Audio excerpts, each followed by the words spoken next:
We are not in a garage. This is not a garage. Let's have our clean, smart stadium.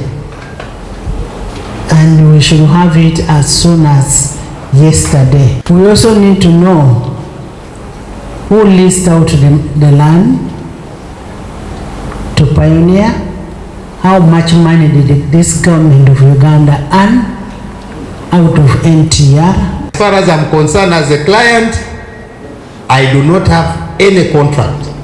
Actually, we owe money, we demand money from Pioneer buses. I have evidence to that effect, that the money is released, and now that you have the money, we can talk about 2 weeks. Kubanga mbijije njiteeka nyingi ziri 10 nenga tugenda zijjawo then tukole ku parking area ebera bolokoso ng'omanya abantu awali akasente buli muntu ateekawo baagala kutononera mannya nenga UPDF top most twagala quality, second is completion on time. Olaba waliwo empagi ezo columns ezo seats zonna eziri mabega wagundi tebabala babala ziri z'otulamu ng'olaba buli wantu bafuna 38.